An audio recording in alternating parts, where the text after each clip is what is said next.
pour eux, afin que Dieu puisse les préserver, que Dieu puisse les garder, ainsi de suite. Et c'est notre devoir. Donc, c'est comme quand une armée est en guerre et que, bon, vous avez les soldats qui sont en première ligne. Qu'est-ce que nous autres, nous allons faire? Nous allons les soutenir. Et les soutenir, bon, nous n'allons pas prendre les armes. Moi, je ne peux pas devenir médecin, bon, et tout ça. Hein, c'est les rappels que Dieu les a placés ici sur la terre pour cela. Alors, ma part à moi, c'est de pouvoir rester à la maison, prier pour eux, demander la main de Dieu, qu'ils soient couverts par le sang de Jésus-Christ et qu'ils ne soient pas. Donc, vous voyez un peu, en parlant, vous voyez un peu comment les choses sont arrivées. Donc, vous voyez, et nous autres, nous avons donc un grand devoir de pouvoir prier, rester à la maison, prier et intercéder pour eux. Et c'est la raison pour laquelle j'ai dit, devant cette situation ici, ce n'est pas le temps de faire des disputes, ce n'est pas le temps de faire des discussions, ce n'est pas le temps de prouver que moi je peux faire sortir la meilleure citation, que moi, bon, voilà, moi je suis je suis rempli du Saint-Esprit jusque je ne sais pas où. Hein. Je pense que nous devons avoir une certaine attitude, une attitude où nous implorons la grâce de Dieu, et une attitude où nous regardons dans nos vies si tout est correct, si tout est retourné chaque pierre et tout ça. Et comme j'ai parlé avec une sœur qui me dit, pasteur, je passe mon temps dans la prière, je fais même des jeûnes, donc comme ça. C'est ça l'attitude que nous devons avoir. Alors, donc, pour notre petite exhortation ce soir, hein, nous allons prendre nos Bibles toujours dans Exode, Exode au chapitre 12. Exode au chapitre 12, et nous allons voir pendant qu'il y avait le confinement au temps de Moïse, ce qu'on appelle aujourd'hui confinement au temps de Moïse, quelle était l'attitude de ceux-là qui étaient même dans des maisons où il y avait le sang à la porte. Hein. Et donc, nous lisons dans Exode chapitre 12, au premier verset, l'Éternel dit à Moïse et à Aaron dans le pays d'Égypte, ce mois-ci sera pour vous le premier des mois. Il sera pour vous le premier des mois de l'année. Parlez à toute l'assemblée d'Israël et dites, le 10e jour de ce mois, on prendra un agneau pour chaque famille, un agneau pour chaque maison. Si la maison est trop peu nombreuse pour un agneau, on le prendra avec son plus proche voisin. Selon le nombre de personnes, vous compterez pour cet agneau d'après ce que chacun peut manger. Ce sera un agneau sans défaut. Donc là, ce sont maintenant les instructions que Moïse est en train de donner, hein, comment ils vont faire face à la situation. Hein. Et rappelez-vous bien que cette situation ici, c'est Dieu qui l'a provoquée. Donc, alors il dit, ça sera un agneau sans défaut, le verset 5, un agneau sans défaut, mâle, âgé d'1 an. Vous pourrez prendre un agneau ou un chevreau. Vous les garderez jusqu'au 14e jour de ce mois et toute l'assemblée d'Israël l'immolera entre les deux soirs. On prendra de son sang et on en mettra sur les deux poteaux et sur les linteaux de la porte des maisons où vous le mangerez. Cette nuit-là, on en mangera la chair rôtie au feu et on la mangera avec de pain sans levain et des herbes amères. Vous ne le mangerez point à demi-cuit et bouilli dans l'eau, mais il sera rôti au feu avec la tête, les jambes et l'intérieur. Vous n'en laisserez rien jusqu'au matin et s'il en reste quelque chose le matin, vous les brûlerez au feu. Quand vous le mangerez, vous aurez vos reins sains, vos souliers aux pieds et votre bâton à la main, et vous le mangerez à la hâte. C'est la Pâque de l'Éternel. Verset 12. Cette nuit-là, je passerai dans le pays d'Égypte et je frapperai tous les premiers-nés du pays d'Égypte, depuis les hommes jusqu'aux animaux, et j'exercerai des jugements contre tous les dieux de l'Égypte. je suis l'Éternel. Le sang vous servira de signe sur les maisons où vous serez. Je verrai le sang et je passerai par-dessus vous et il n'y aura point de plaie qui vous détruise quand je frapperai les pays d'Égypte. Voilà. Amen. Que le Seigneur bénisse la lecture de cette portion de la parole. Et donc, ici, dans ces temps, Frère Branham est en train de dire Dieu voulait faire sortir Israël des pays d'Égypte pour amener Israël dans la terre promise. Et Dieu, en accomplissant sa parole, comme l'Égypte n'avait pas accepté le message de Dieu de laisser Israël aller adorer Dieu, qu'est-ce que Dieu a fait? Dieu a envoyé des plaies. Et nous savons qu'il y a eu la première plaie, la deuxième plaie, jusqu'à la 9e plaie. Et ici, il s'agit bien de la dernière plaie. Et cette dernière plaie, c'était la mort. Donc, Frère Branham, il nous dit que nous avons passé toutes les autres plaies pour arriver maintenant à la dernière plaie, et cette dernière plaie qui est la mort. Et Frère Branham qui dit, l'ange de la mort est venu et il parcourt le pays maintenant. Mais maintenant, ce n'est pas que nous allons développer là-dessus, mais remarquez un peu l'attitude de ceux-là qui étaient dans les maisons où il y avait le sang. C'est de cela que moi je voudrais que nous puissions faire un peu attention. L'attitude des gens qui étaient dans les maisons où il y avait le sang. Ce n'était pas une attitude de moquerie, ce n'était pas une attitude de fête, mais c'était une attitude de crainte, comme nous disons, une sainte crainte, une attitude d'assurance, se rassurer d'abord que sur notre maison, il y a le sang. Et troisièmement, c'était le temps d'appliquer à la lettre les instructions que l'Éternel a données à Moïse. Remarquez, il dit d'abord, vous devez être dans une maison où il y a le sang. Mais le sang, vous allez l'avoir où? Il dit, vous prendrez un agneau pour chaque famille. Un agneau que vous allez voir que chacun aura à pouvoir donc mesurer, que chacun puisse avoir sa portion à pouvoir manger.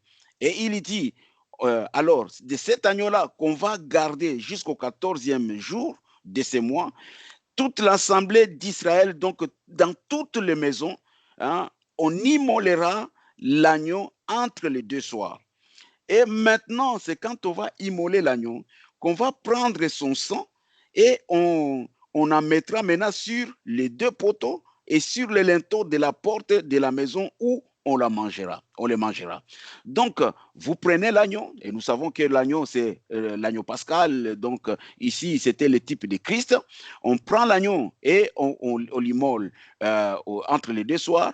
On prend le sang de l'agneau et on met maintenant sur les deux poteaux et le linteau de la porte. Ça, c'est la première des choses à faire. Donc, s'assurer d'abord qu'il y a le sang, de la maison dans laquelle vous êtes, qu'il y a le sang.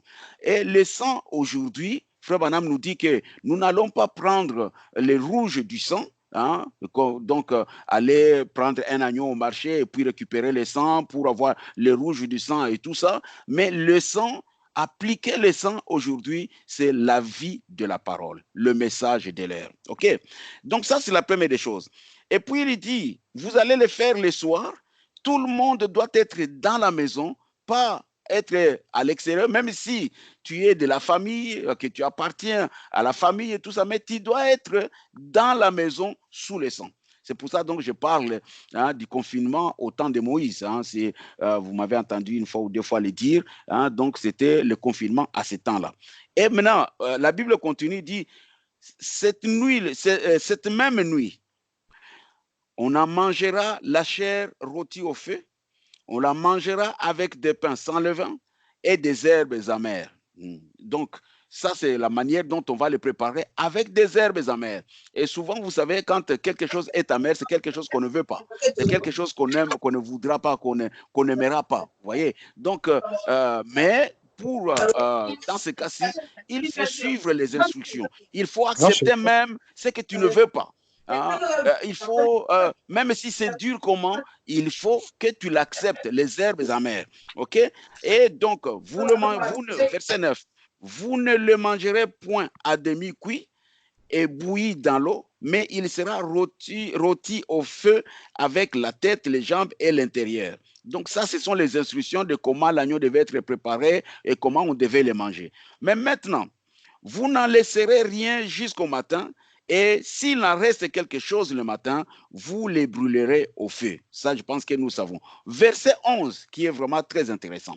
Au verset 11, maintenant, il dit, quand vous le mangerez, vous aurez vos reins sains, vous aurez vos souliers aux pieds et votre bâton à la main, et vous le mangerez à la hâte. C'est la Pâque de l'Éternel. Ici maintenant, après avoir parlé de l'agneau, qu'on a mis le sang sur les linteaux, les dormants de la porte, et qu'on a pris les herbes amères, qu'on a préparé l'agneau comme il se doit, et qu'on est dans la maison, hein, s'assurant qu'il y a le sang qui est à la porte de la maison là dans laquelle nous sommes. Écoutez comment il dit, vous le mangerez, vous aurez vos reins sains, vous aurez vos souliers aux pieds et votre bâton à la main, et vous le mangerez à la hâte. Donc, c'est quelqu'un qui est déjà prêt pour le voyage. Et si vous lisez bien ceci, nous allons le retrouver dans Éphésiens au chapitre 6. Frère Wanam parle de l'armure d'un chrétien. Vous voyez, donc quelqu'un qui est prêt, quelqu'un qui s'est déjà préparé. Hein, tu le manges, la ceinture, elle est sainte, la ceinture est en place.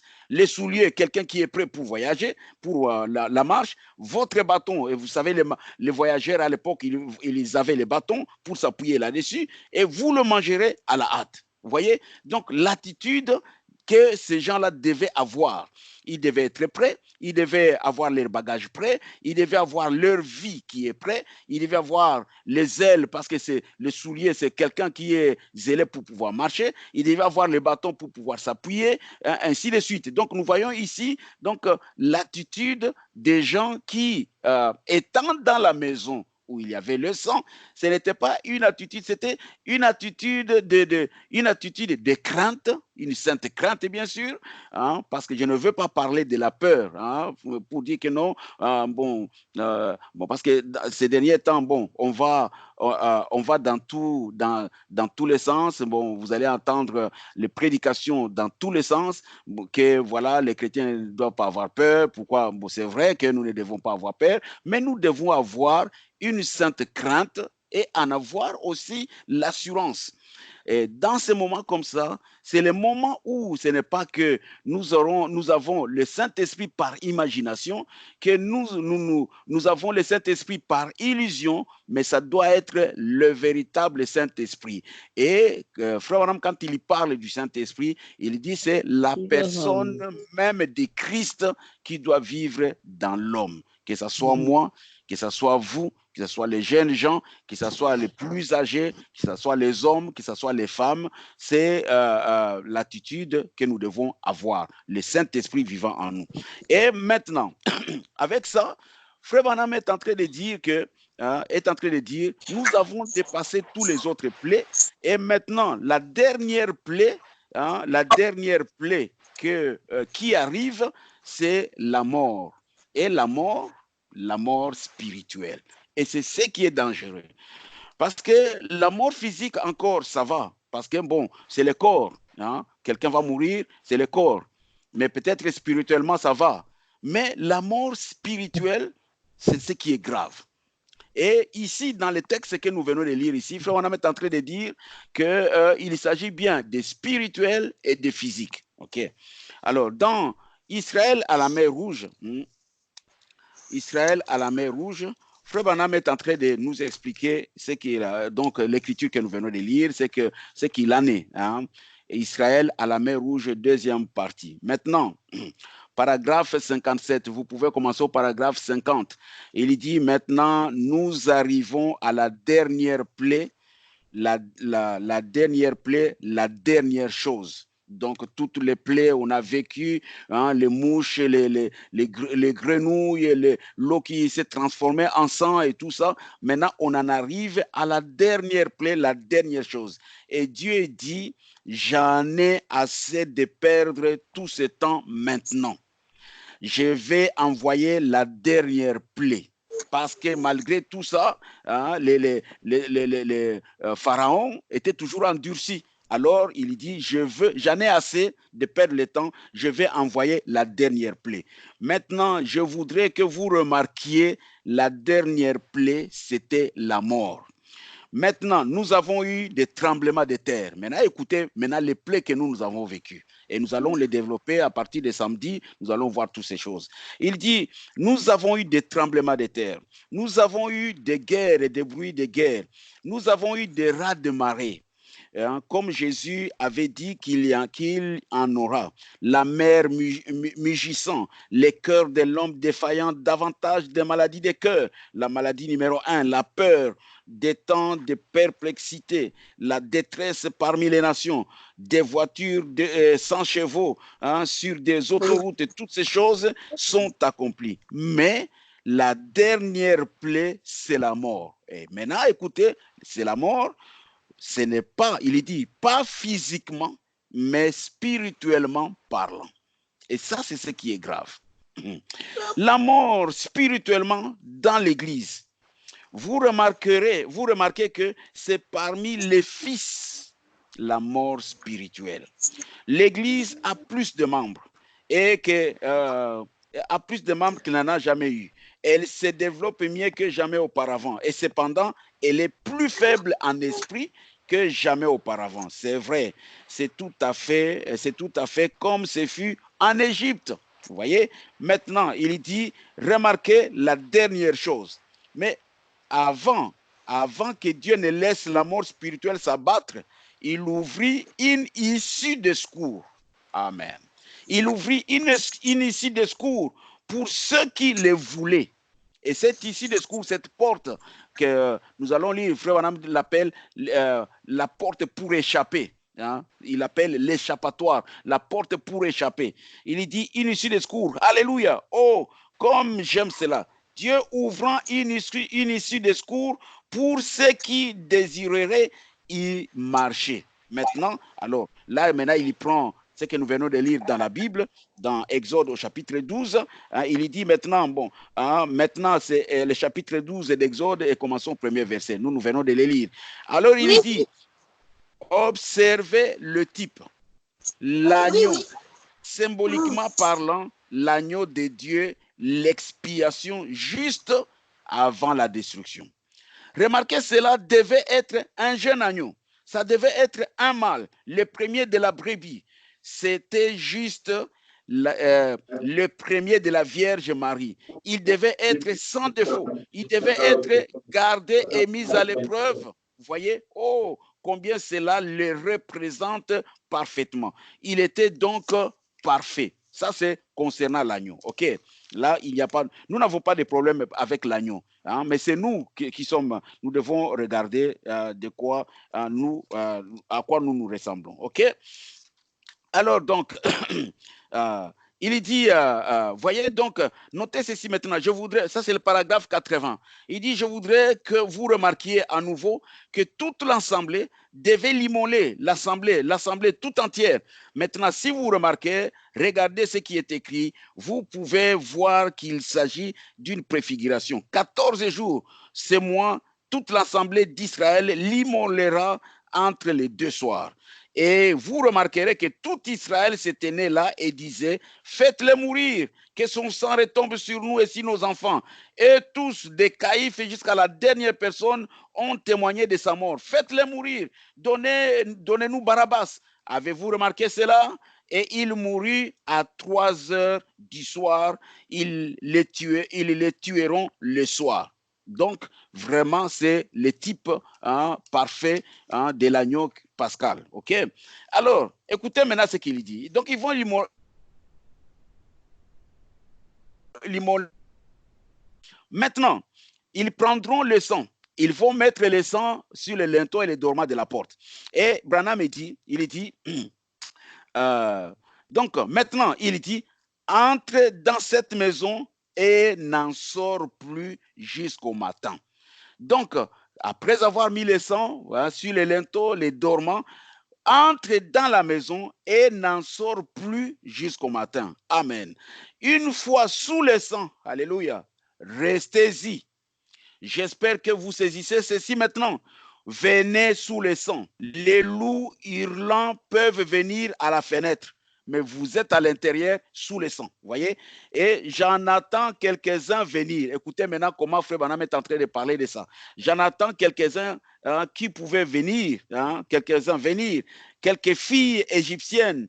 Et voyant une jeune fille entrer, elle disait, Marthe, ne vas-tu pas sortir avec nous pour aller au bal ce soir? Je n'en ai absolument pas le désir. C'est ça sa réponse. Je n'en ai pas absolument le désir. Sous le sang, il se passe quelque chose. Vous voyez? C'est ça l'attitude que je dis.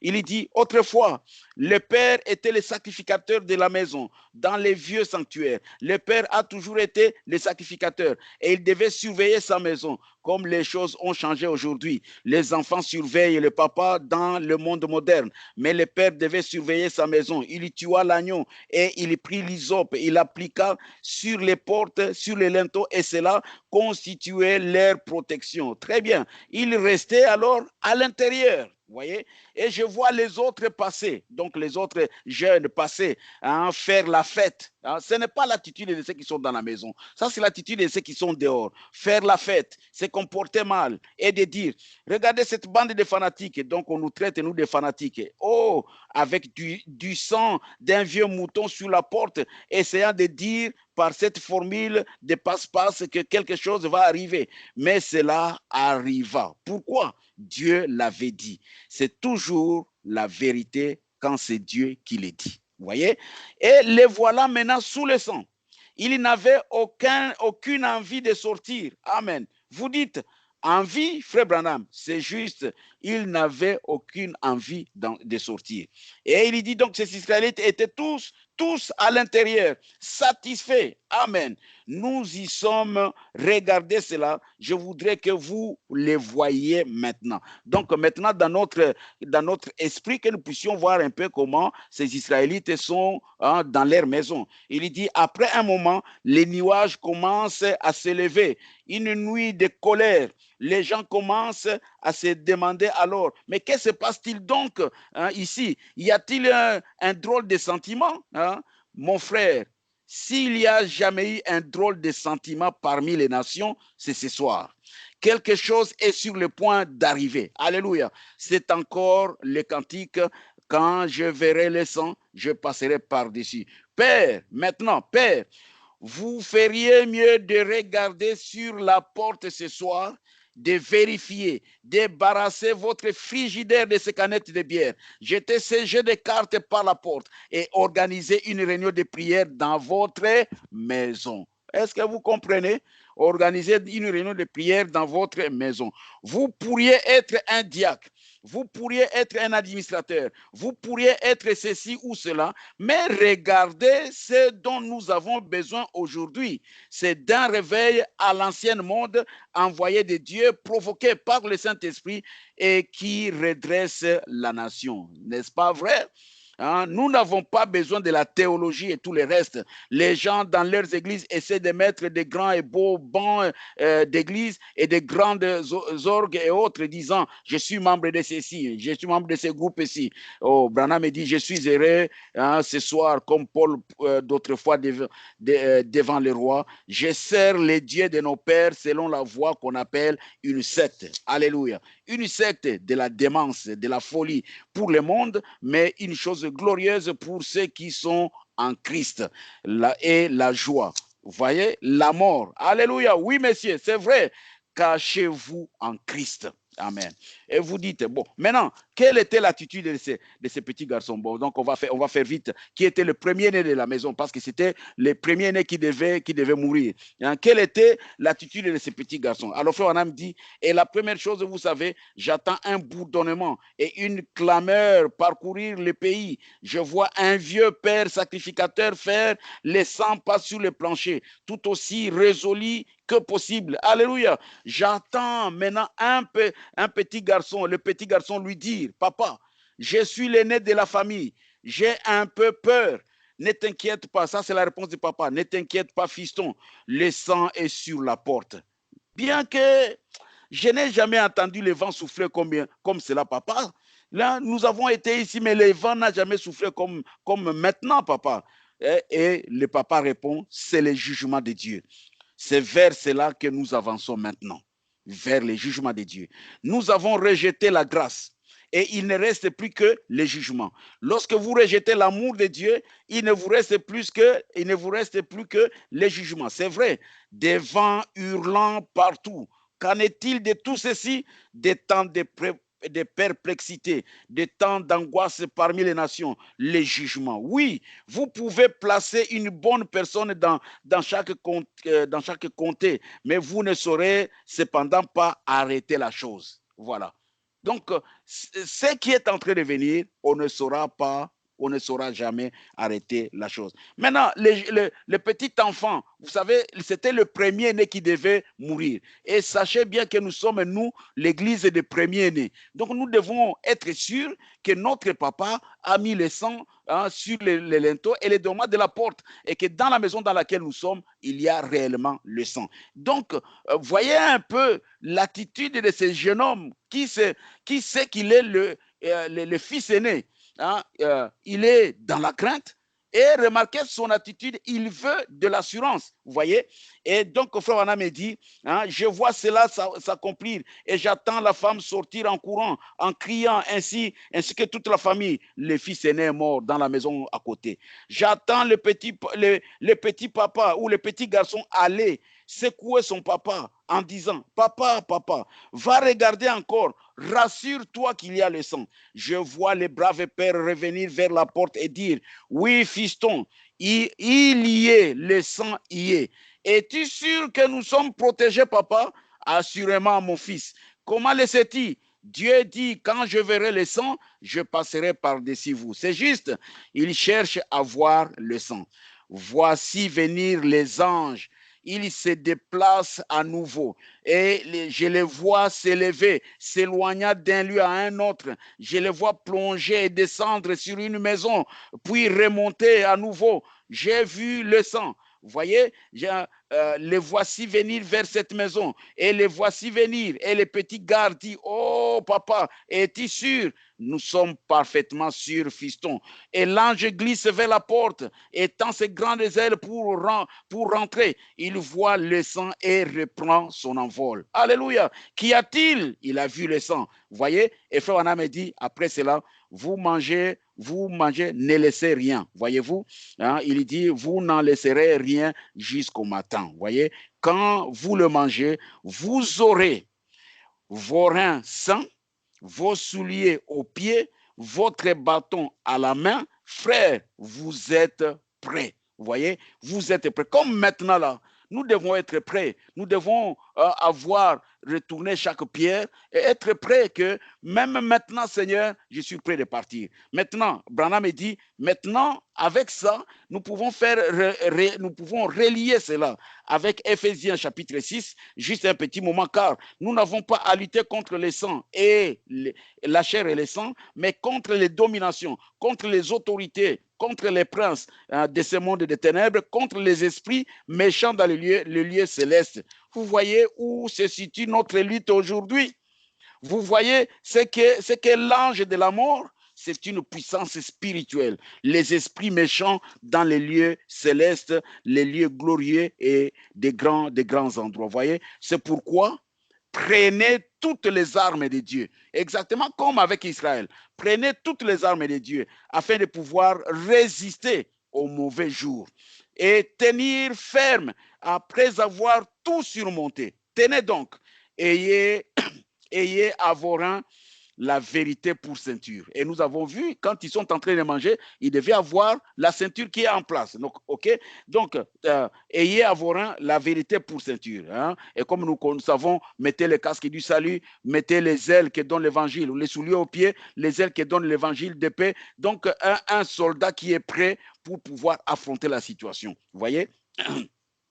pour ne pas vous prendre beaucoup de temps. Donc, c'est l'attitude que nous devions avoir. Hein, pas l'attitude de rigoler, hein, mais on doit être dans l'attitude de se poser des questions, de se dire, Seigneur, est-ce qu'il y a l'essence sur la porte? Ce n'est pas maintenant une imagination, ça doit être une réalité, vous voyez? Et Frère Branham est en train de dire dans le message la préparation de Dieu, hein, qu'il a prêché le 1er avril 1954, au paragraphe 20, il dit que le Seigneur bénisse sa parole. J'aimerais vous parler pendant quelques instants sur la préparation de Dieu. Dieu fait toujours des préparatifs. Avant de faire quoi que ce soit, il donne amplement de temps, beaucoup d'avertissements. Et je pense que nous avons eu avertissement sur avertissement. Et demain, je vais vous lire une citation, ou après-demain, pardon, où Frère Branham est en train de dire que même quand vous attendez parler du réchauffement, vous attendez parler de la sécheresse, il dit tout cela parce que le monde d'aujourd'hui est réservé pour le feu. Alors tout cela, ce sont des préparatifs pour que la chose puisse s'embraser. Vous voyez? Donc, Dieu d'abord, avant de détruire, il donne d'abord amplement du temps aux gens, beaucoup d'avertissements, et alors ceux qui rejettent cet amour, qui consiste en un avertissement, il ne leur reste que les jugements. Ils doivent subir les jugements. Vous voyez? Donc Dieu nous a avertis, plaie après plaie, les problèmes sont venus, les crises sont arrivées, des guerres sont arrivées, mais est-ce que les gens ont écouté ces avertissements, hein? Avant que Dieu détruise le monde antédiluvien du temps de Noé, il a envoyé une voix d'avertissement et il a averti les gens de fuir la colère qui devait venir. Et l'avertissement, la voix de l'avertissement était si contraire à l'église établie de l'époque que les gens se sont moqués même de lui, pensant qu'il était un fou, car il parlait de quelque chose dont l'accomplissement était pour les hommes impossible. Le Seigneur avait dit qu'il ferait pleuvoir des pluies des cieux. Et il n'avait jamais plu, même pas la rosée du ciel avant ce temps-là. Mais pourtant, il avait dit qu'il le ferait. Voyez-vous? Et au jour d'aujourd'hui, quand nous demandions aux gens, non, il y aura la fin du monde. Dieu ne peut pas détruire ce monde. Dieu va détruire avec les TGV, les avions et tout ça, tout ça. Mais Dieu s'en fout de votre civilisation. Il s'en fout complètement de votre civilisation. Et bon, lisons d'abord encore autre chose. Hein, dans les messages Viens et vois, Frère Branham me dit que le Seigneur bénisse chacun de vous. Je sais qu'il fait très chaud ici à l'intérieur. Bon, j'ai vu la sœur Elisabeth aller se couvrir, donc là, il fait froid peut-être ce soir. Hein, comme j'ai vraiment chaud, il dit en remontant, hein, il dit encore une chose que j'aimerais dire. C'est le paragraphe 3. Dans les messages Viens et vois. Encore une chose que j'aimerais dire. Je me demande bien comment notre beau pays, l'Amérique, il l'appelle notre beau pays, l'Amérique, va donc échapper à la colère de Dieu. Et s'il dit l'Amérique, comment elle va échapper à la colère de Dieu, ce n'est pas seulement l'Amérique, mais c'est le monde entier.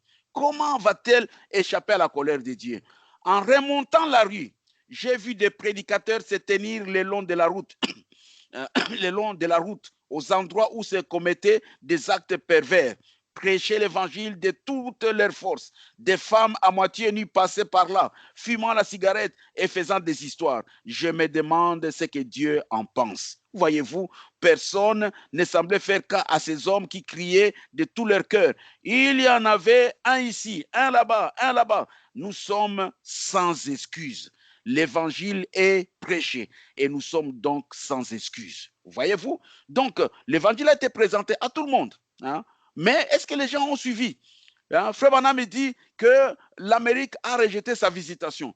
Est-ce que l'Europe l'a reçu? Non. Est-ce que Frère Branham est allé en Inde? Est-ce que les Indiens, ils ont reçu cela? Non. Frère Branham est allé en Afrique. Est-ce que les Africains ont reçu cela? Non. Ils sont dans leurs histoires, dans l'arménisme, donc la visitation du Saint-Esprit a été rejetée. Vous voyez? Heureux ces petits groupes, hein, dans lesquels vous êtes, dans lesquels nous sommes, hein, qui ont reçu cette visitation. Et écoutez, dans question-réponse, Frère Branham dit, la question-réponse est du 3 janvier 54 au soir.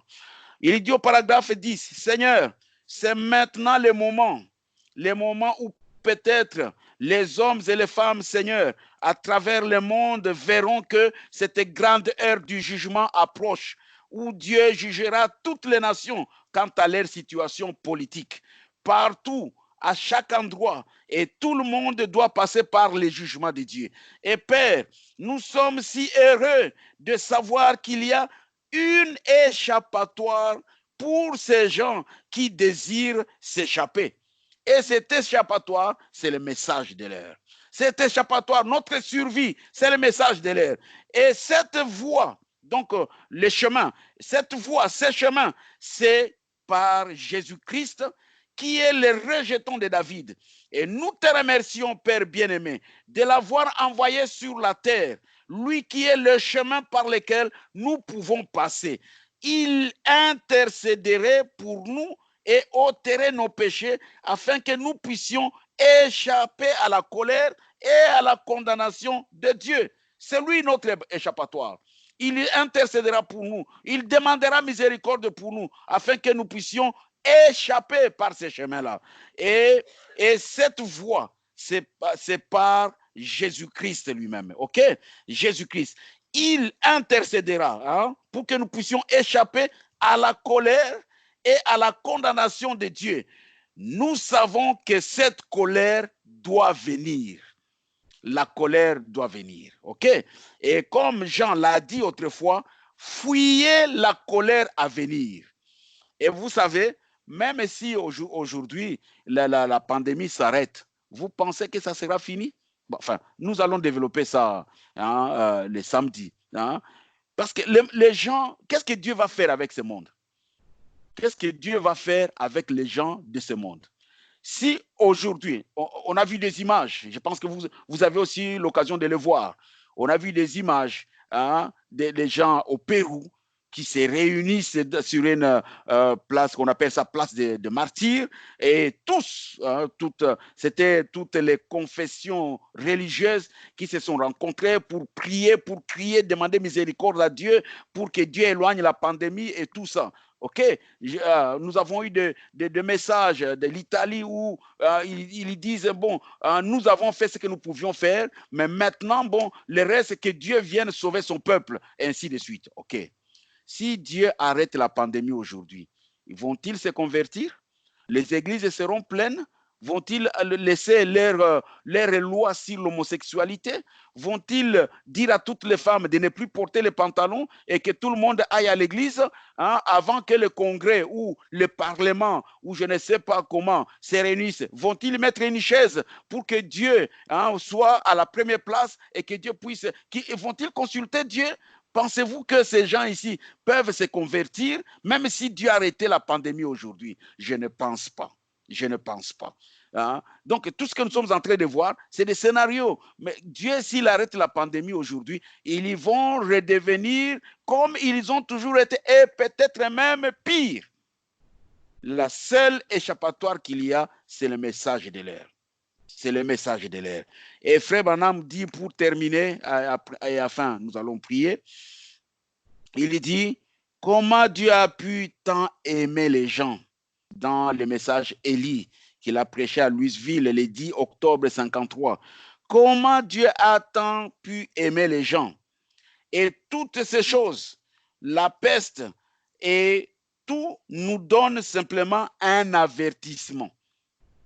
Et c'est un signe d'amour pour vous préparer à rencontrer Dieu.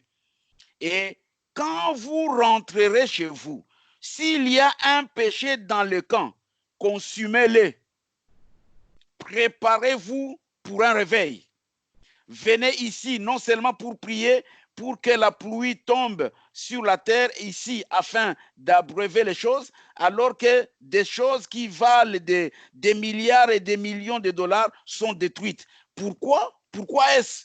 Il dit, il y a environ 3 ans, j'oublie combien de milliers d'églises rurales étaient transformées en granges d'élevage de moutons.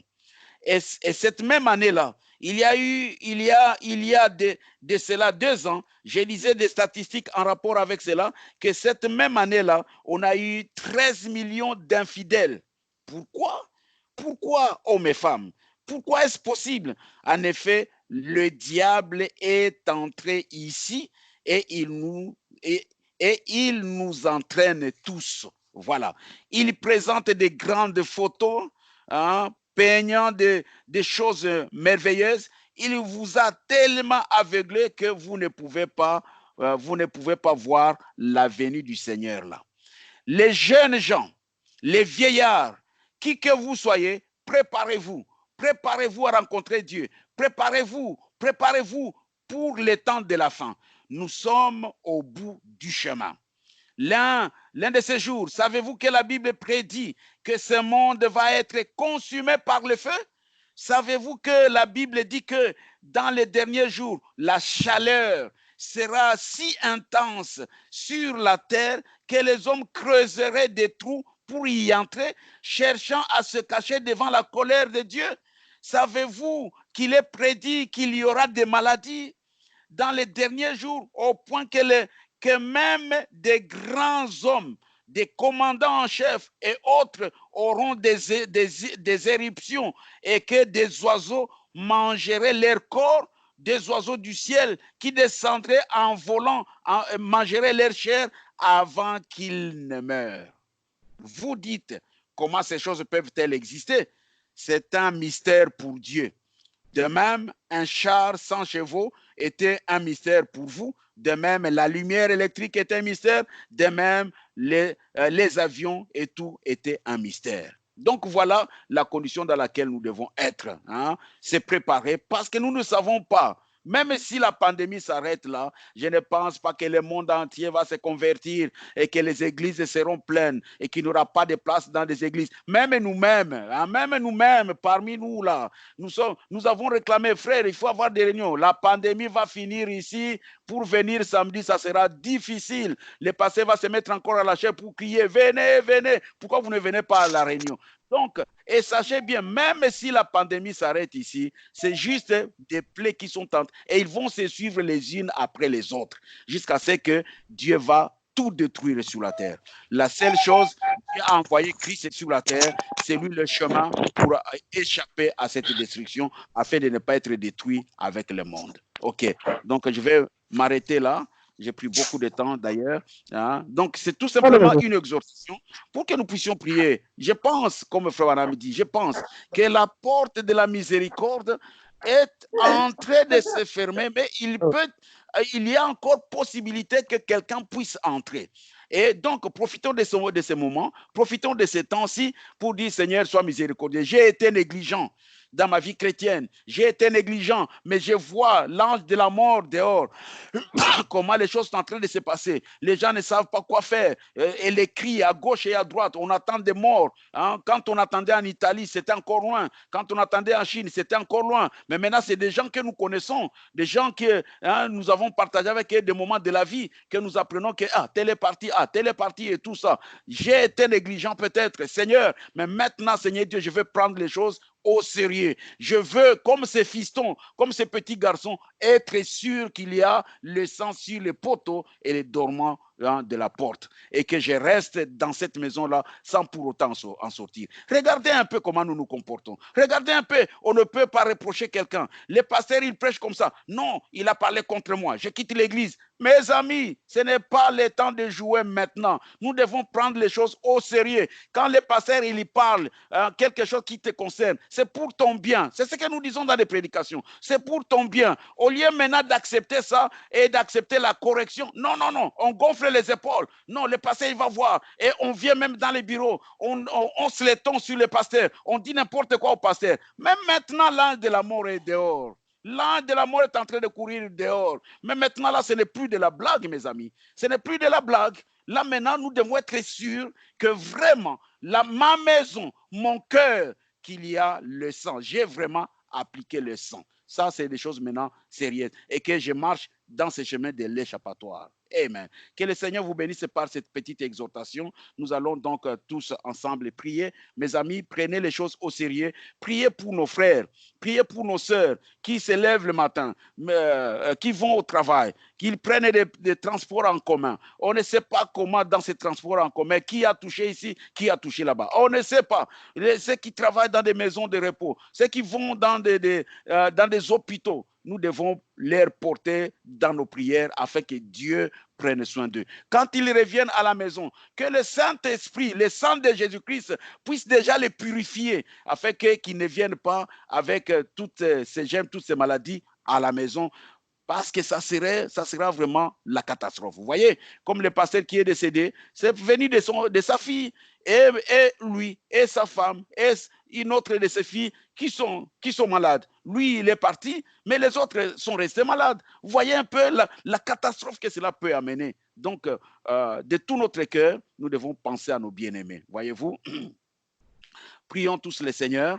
Remettons-nous entre les mains de Dieu, que cette petite exhortation puisse nous fortifier, que même la pandémie aujourd'hui, ça s'arrête. Ce n'est pas la fin, les plaies vont venir. Nous avons lu cela, des choses plus graves vont arriver, où les gens vont pourrir dans leur chair avant même de mourir. Les oiseaux vont descendre pour manger leur chair. Ça, c'est le prophète Branham qui a dit. Et nous croyons que le prophète Branham, il est vraiment prophète. Donc, ce sont des choses qui vont arriver et des choses graves qui vont continuer à arriver. Nous ne sommes pas sortis de l'auberge, comme on dit, ou de l'auberge, comme on dit. Hein? Nous ne sommes pas encore sortis. Ça, ce n'est que le début que nous sommes en train de voir. Donc, prions le Seigneur, que Dieu nous soit vraiment miséricordieux.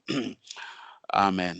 Dieu, notre Père, je m'incline devant toi, mon Dieu, mon roi, après avoir donné cette petite exhortation que Seigneur, pour montrer la position ou l'atmosphère dans laquelle les enfants d'Israël étaient alors que Moïse leur avait donné les instructions de la part de l'Éternel et qu'ils devaient rester dans la maison, ils devaient être sur les qui-vive, d'être sûr qu'il y a le sang à la porte, de préparer l'agneau comme il devait se faire, et d'être prêt pour le voyage. Et nous sommes, Seigneur Dieu, dans le voyage. Nous devons partir pour quitter cette terre, Seigneur. Et nous, Seigneur notre Dieu, nous devons, Seigneur, aussi être équipés, avoir les souliers aux pieds, avoir la ceinture, avoir les casques du salut, Seigneur Dieu, et toutes ces choses comme Paul l'a écrit aux Éphésiens. Seigneur Dieu, pour être prêt pour notre départ. Ce n'est pas le temps de rigoler. Ce n'est pas le temps de montrer les doigts des autres, mais nous devons être sûrs que nous avons le sang appliqué. Nous devons être sûrs que dans ma maison, dans mon cœur, qu'à la porte de mon cœur, à la porte de mon âme, le sang de Jésus-Christ a été appliqué. Seigneur Dieu Tout-Puissant, ô Père éternel, comme il en était en ce temps-là, Père, nous qui sommes l'église des premiers-nés, nous devons nous inquiéter, Seigneur. Nous devons poser la question à notre Père. Nous devons, Seigneur Dieu, être sûr que véritablement il y a le sang. Nous voyons, nous attendons ce qui se passe, Seigneur Dieu, à l'extérieur. Nous attendons, Seigneur Dieu, cette pandémie. Seigneur Dieu, des grands hommes, des monarques, des rois, des grands hommes politiques, des dirigeants de ce monde, Père, qui sont en train de tomber malades, Seigneur Dieu. Père éternel, pour nous, Seigneur Dieu, tes enfants, prends soin de nous, Père. Garde-nous, Seigneur notre Dieu. Protège-nous, Seigneur notre Père, parce que, Seigneur notre Dieu, nous n'avons pas d'autre protection, si ce n'est que, Seigneur Dieu, le sang de Jésus-Christ. Et nous prions, Seigneur Dieu, que le sang de Christ nous couvre, que le sang de Christ nous protège. Seigneur Dieu, toute notre vie, nous nous sommes donnés à toi. Seigneur Dieu, toute notre vie, nous avons checké, Seigneur Dieu, nos valises. Nous avons regardé tout ce qui n'est pas conforme, Père. Nous avons mis nos télévisions dehors. Nous avons mis les journaux, les magazines dehors. Seigneur Dieu, pour que, Seigneur notre Père, quand ce temps arrivera, Seigneur, que Père éternel, qu'il n'y ait pas d'interdit dans nos maisons, qu'il n'y ait pas d'interdit sous nos toits, Père, mais que, Seigneur Dieu Tout-Puissant, prenant, Seigneur Dieu, l'agneau pascal, avec des herbes amères, Seigneur, que nous puissions, Seigneur notre Père, manger cet agneau pascal en étant prêts pour le départ. C'est le temps, Seigneur notre Dieu, où, Seigneur Dieu, le peuple, où l'Église, c'est la Père qui se sont préparés, c'est la Père qui se sont mis sous le sang, Père. C'est le temps, Seigneur notre Père, où nous devons maintenant, Père éternel, quitter la terre pour pouvoir, Seigneur, te rencontrer dans les airs. Et pendant ce temps, Seigneur notre Dieu, alors que, Père, la porte de la miséricorde est encore ouverte, Père, laisse que, Seigneur Dieu Tout-Puissant, nos bien-aimés, nos frères, Seigneur Dieu, qui ne sont pas encore scellés à l'intérieur, qui ne sont pas encore entrés, Père, oh Dieu, qu'ils reçoivent, Seigneur Dieu, leur Saint-Esprit, Père, qu'ils reçoivent, Seigneur Dieu, leur scellement, Père, et de pouvoir entrer, Seigneur, de pouvoir entrer pour pouvoir, Seigneur Dieu, se mettre, Seigneur, à l'abri, occuper, Seigneur, de leur position, Seigneur Dieu, sous la bénédiction. Père éternel, m'inclinant devant toi, j'implore ta grâce, j'implore ta miséricorde. J'ai beaucoup de fois été négligent, Seigneur notre Père. Seigneur, des choses, Père, que je ne dois pas faire. Des fois, Seigneur notre Père, je me retrouve, Père, en train de le faire, en train de le dire, Seigneur Dieu, je demande la miséricorde, Père. Et pitié de moi, Père. Seigneur Dieu Tout-Puissant, pardonne-moi, Père. Oh Dieu, pardonne-moi, Seigneur notre Dieu, dans ma négligence, Seigneur, la légèreté des choses, Seigneur notre Père. Oh Dieu Tout-Puissant, je me remets entre tes mains, Père. Nettoie-moi, lave-moi, Seigneur Dieu, et remplis-moi de ton Saint-Esprit, Père. Ce n'est pas le temps de discutailler, Seigneur, de montrer qui est le meilleur, de montrer qui est le plus saint, de montrer qui est la plus grande église. Seigneur Dieu, c'est le temps, Seigneur notre Dieu, de retourner chaque pierre et d'être sûr, Seigneur, que je suis scellé dans la maison sous le sang de Jésus-Christ. Père, alors que, Seigneur Dieu, nous nous inclinons devant toi, Père. Laisse-moi, Seigneur notre Dieu, penser à mes bien-aimés. Laisse-moi penser, Seigneur Dieu Tout-Puissant, à tous ceux-là qui se lèvent le matin pour aller au travail, Père. Sortis de leur maison, Père, pour aller dans ces lieux publics, Père. Oh Dieu, prenant les moyens de transport, des trains, des bus, Seigneur Dieu, pour aller au travail, Père. Seigneur Dieu, nous ne savons pas ce qui entre dans ces bus, ce qui entre dans ces trains, ceux qui prennent ces moyens de transport, dans quel état ils sont, Seigneur notre Dieu. Père éternel, je pense à mes frères, je pense à mes sœurs, j'implore ta grâce, je les remets entre tes mains, Père, que chaque fois qu'ils s'élèvent, Père, que l'ange de l'éternel puisse les accompagner, Père, que le sang de Christ, Père, puisse les couvrir, Père. Oh Dieu Tout-Puissant, même si, Seigneur Dieu, oh Père, ils entrent en contact avec ces gens, Père, que toi, Seigneur Dieu, tu ne puisses jamais permettre, Père, à ce que ces germes, Père, puissent les toucher, Père, mais qu'ils soient sous ta protection, qu'ils soient gardés par toi, Père, et que, Seigneur Dieu Tout-Puissant, oh Père éternel, quand ceux qui sont dans les hôpitaux, ceux qui sont dans les hommes des vieillards, ceux qui sont partout, Seigneur, dans ces domaines médicaux, même ceux qui sont dans les domaines paramédicaux, Seigneur, oh Dieu, le sang de Jésus-Christ, le Fils de Dieu, couvre-les, Père éternel. Que Seigneur Dieu Tout-Puissant, que tous leurs mouvements, tous leurs déplacements, Seigneur Dieu, soient sous ton contrôle, Seigneur. Et ne permets pas, Seigneur notre Dieu, qu'en revenant à la maison, Père, des germes, Père éternel, oh Dieu, que ça puisse rester, Seigneur Dieu, là où ils sont, Père. Seigneur Dieu Tout-Puissant, les nôtres, Père, nous prions pour eux, Père. Et tu les connais, Seigneur Dieu. Car, Seigneur Dieu, chaque fois quand j'ai entendu que tel est tombé malade, tel est tombé malade, je me suis toujours posé la question, comment c'est arrivé? Comment il a contracté cette maladie? Comment il a été en contact? Comment il a été contaminé? Seigneur Dieu, c'est des choses, Seigneur, qu'on ne peut pas s'imaginer, Père. Juste une petite chose de rien du tout, Père. Mais, Seigneur Dieu Tout-Puissant, prends soin de tes enfants. Prends soin de ton peuple, Seigneur Dieu. Je les remets entre tes mains, Père. En tant que le pasteur, Seigneur Dieu, ô Père éternel, je te prie, mon Dieu, mon roi, couvre-les par le sang de Jésus-Christ, Père. Ne permets aucun mal, Seigneur notre Père, sur les nôtres, Père. Oh Dieu Tout-Puissant, prends soin d'eux, Seigneur notre Père. C'est leur vocation, c'est leur appel, Seigneur, pour qu'ils puissent travailler, Seigneur Dieu, dans ces lieux, dans ces milieux, Père. Et toi, Seigneur notre Dieu, que tu puisses les garder et les couvrir, Seigneur. Quant à nous autres, Père éternel, c'est entre tes mains que nous nous remettons, Père. Seigneur Dieu Tout-Puissant, que ceci soit un enseignement pour nous, que ceci nous apprenne, Père. Nous avons trop négligé, c'est vrai, nous avons trop négligé, Seigneur, mais s'il y a encore une seconde, s'il y a encore un temps, Seigneur notre Père, laisse que, Seigneur Dieu Tout-Puissant, que nous puissions profiter de ce temps, que nous puissions profiter de cette seconde, que moi-même, Seigneur notre Père, je puisse en profiter, Père. Si, Seigneur Dieu, je suis encore dehors, laisse-moi laisse-moi entrer, Seigneur, car j'ai appris que la porte de la miséricorde est encore entrouverte, Père, et qu'on peut encore se glisser, Père, on peut encore se sauver, Père, on peut encore, Seigneur Dieu, se mettre à l'abri, Père. Laisse que, Seigneur Dieu Tout-Puissant, oh Père, que je puisse me glisser, Père, que je puisse y entrer, Père, et que je sois, Seigneur Dieu, à l'abri, que je sois couvert, Seigneur Dieu, dans cette maison, Père, où il y a le sang de Jésus-Christ, le message de l'air. Seigneur Dieu Tout-Puissant, pour ainsi dire, Seigneur, j'ai pris pour tout ce que tu m'as donné, Père. C'est là, Père éternel, que tu as mis sous ces ministères, Seigneur Dieu. J'ai pris pour eux, Père. Je les remets entre tes mains, Père. Maintenant, Seigneur Dieu, nous voulons la réalité, Père. Nous avons longtemps entendu des prédications. Nous avons longtemps entendu des cantiques spirituels. Nous avons longtemps entendu des décibels, des prédications dans tous les sens. Mais maintenant, Seigneur Dieu, c'est le temps, Seigneur, où chacun de nous, nous devons être sûrs que le signe est appliqué. Nous devons être sûrs que nous sommes sous le sang de Jésus-Christ. Que ces prédications, Seigneur Dieu, deviennent maintenant une réalité. Que ces prédications deviennent une vie, Père. Que ces prédications, Seigneur Dieu, se transforment. Sortir, Seigneur Dieu, des bandes. Sortir, Seigneur, des papiers, des brochures, des cassettes et de tout, Seigneur notre Père. Ce n'est plus même maintenant, Père, de commencer de regarder les vidéos et tout ça, Père. Mais maintenant, c'est le temps de manifester que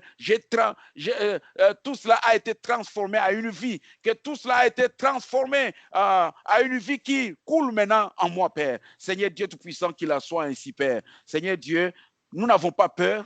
Je n'ai pas peur, Seigneur Dieu, mais la crainte, Seigneur, si j'ai été négligent, la crainte, Seigneur Dieu, si vraiment la maison est sous le sang, la crainte, si mon âme, Seigneur Dieu, a la vie de Dieu, oh Père éternel, tu as ouvert une échappatoire, tu as ouvert un chemin, Christ est ce chemin, Seigneur Dieu, laisse-moi, Seigneur Dieu, échapper à la destruction, échapper à la mort en empruntant ce chemin, Seigneur. Père éternel, je m'incline, Seigneur Dieu, pour m'humilier devant toi, Père, et je me remets entre tes mains, Père. Ouvre le ciel, Seigneur, les fenêtres du ciel, les écluses du ciel, déverse-toi abondamment, Père. Que, Seigneur Dieu Tout-Puissant, je sois rempli de toi, Père. Que, Seigneur Dieu, je vive par toi, Père.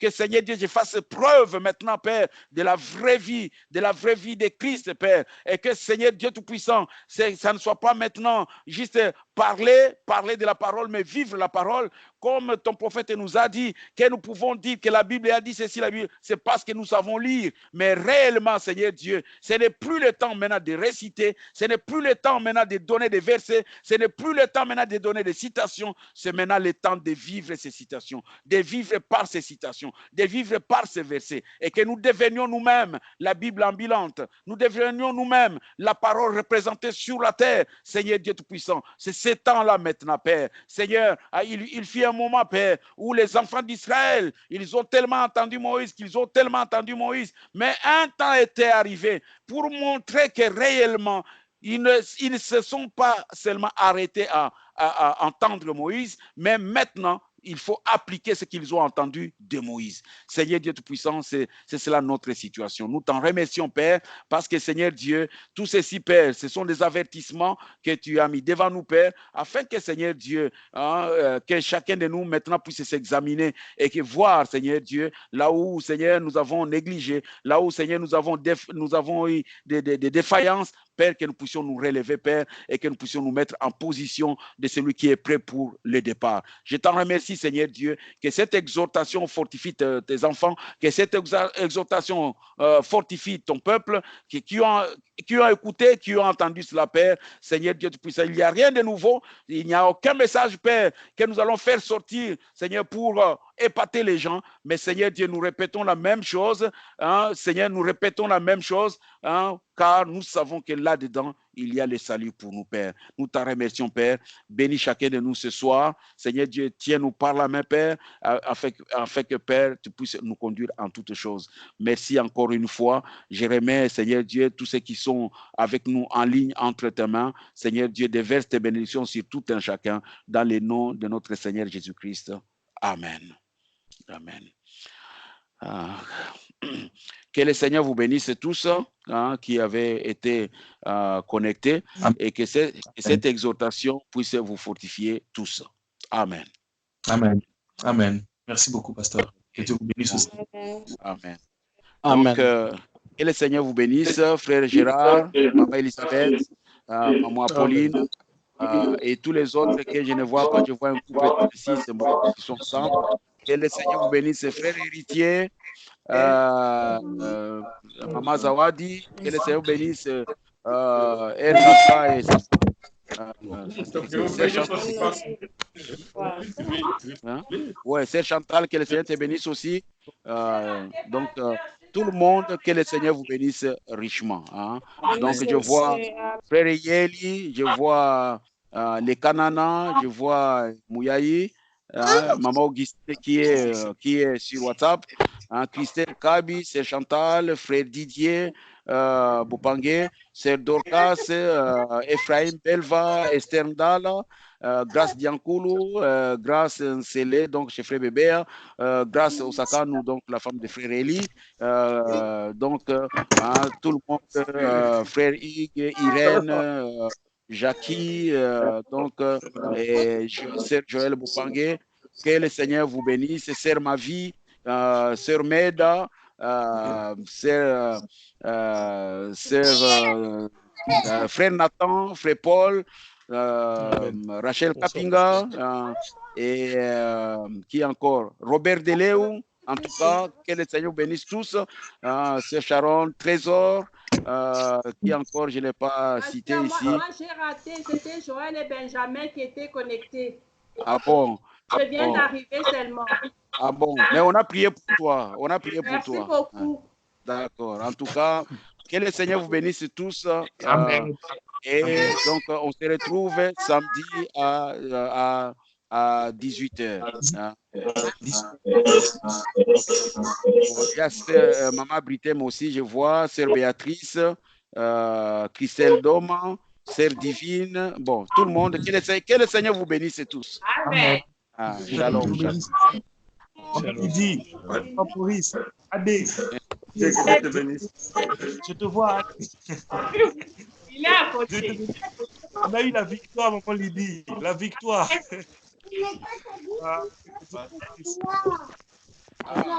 Bon, c'est de la France aussi, ici chez moi.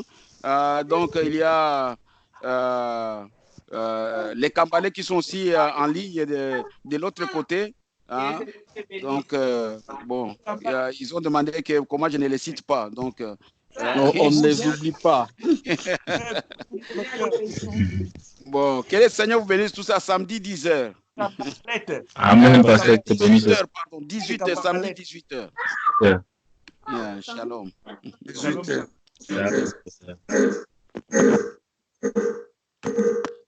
Bande